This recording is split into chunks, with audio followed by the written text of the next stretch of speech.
High in the Altai Mountains, the wind does not simply blow, it scours. It is a living force, carving the granite peaks into jagged teeth that bite at the sky.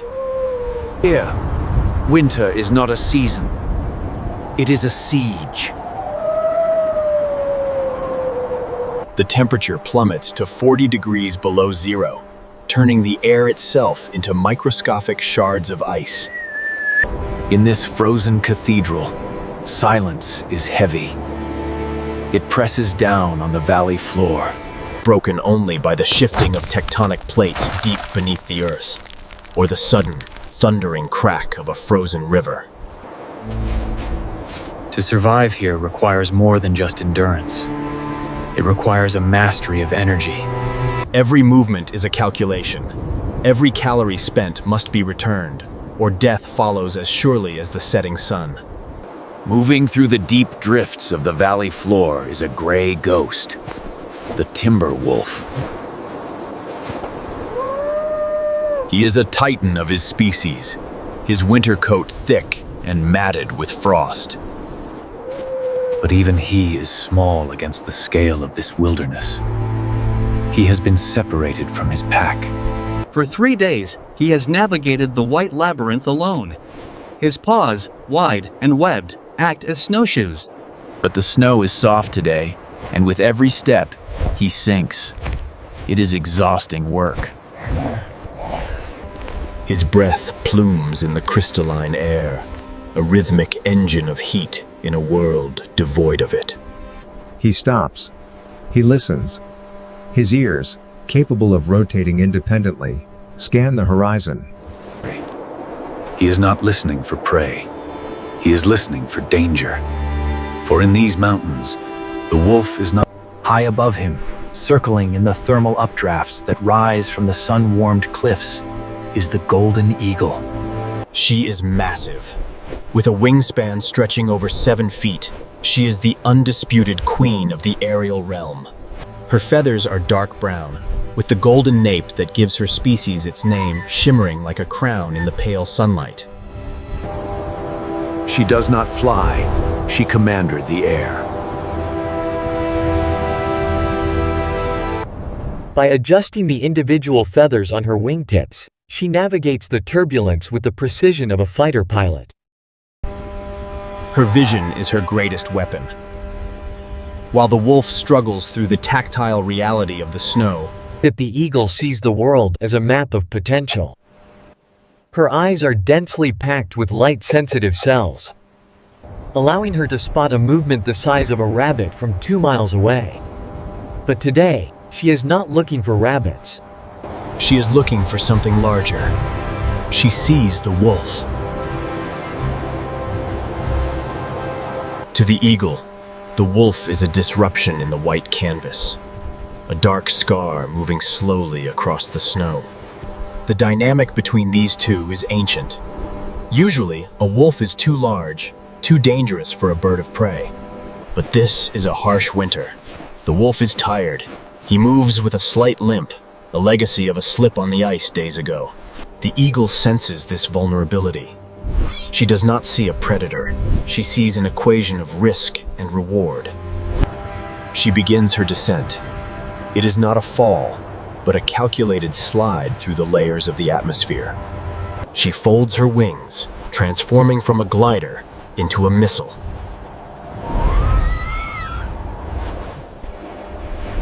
The sound of the wind rushing over her body changes pitch, rising to a scream. Down below, the wolf freezes. He has felt the shadow before he has seen it. The instinct that has kept his ancestors alive for millennia flares in his brain. He looks up, squinting against the glare of the snow. He sees the silhouette against the sun, the dark cross shape that signifies death from above. He does not run immediately. Running triggers the chase. Instead, he bristles. He makes himself larger, baring his teeth, growling a low rumble that vibrates in his chest.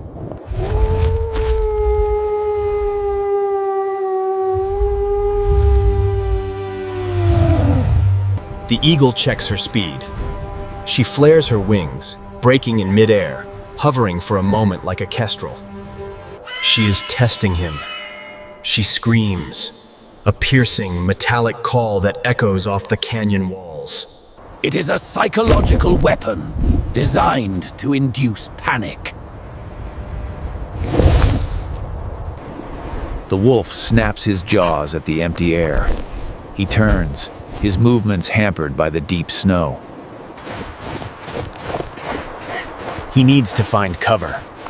A cluster of rocks, a stand of birch trees. Anything to protect his spine from the talons that hit with the force of a bullet. He begins to lurch forward, abandoning his defensive posture for a desperate scramble toward a rocky outcrop 50 meters away. This is the moment the eagle was waiting for. She tips forward and dives. Gravity takes hold. She accelerates. 50 miles per hour, 80, 100. She is a blur of gold and brown. The wolf hears the tearing sound of the air. He tucks his tail, driving his powerful hind legs into the powder. Throwing up clouds of white dust. He is seconds away from the rocks. The impact is silent to the observer, but violent for the combatants.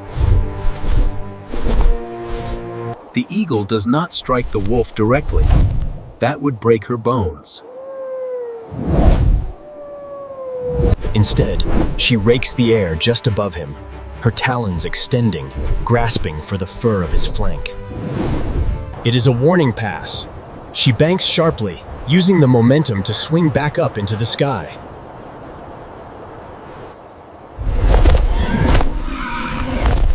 Avoiding the snap of the wolf's jaws by inches. The wolf reaches the rocks. He backs himself into a crevice, protecting his rear. He is panting now, the adrenaline flooding his system. He watches the sky. The eagle circles. She knows she has lost the element of surprise. The window of opportunity has closed. In the open, the wolf was vulnerable. Here, backed into the granite, he is a fortress of teeth and muscle.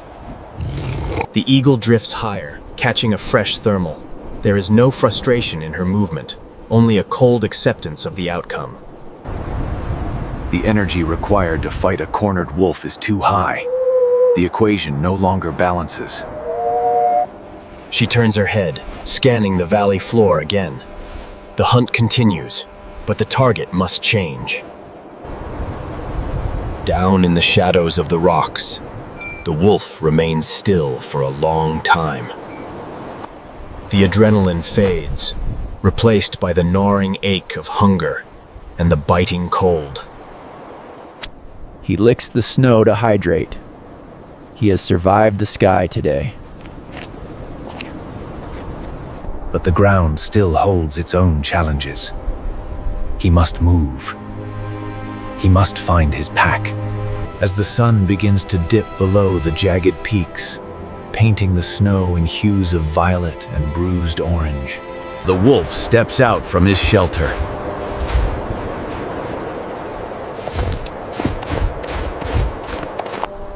He looks up one last time. The sky is empty. The queen has moved on. He lowers his head, sniffing the wind, and resumes his long, lonely trudge through the deep snow. This is the law of the high mountains. There is no malice in the hunt. Only the endless, cyclical dance between the hunter and the hunted, between the sky and the ground. And tomorrow, when the sun rises over the Altai, the dance will begin again.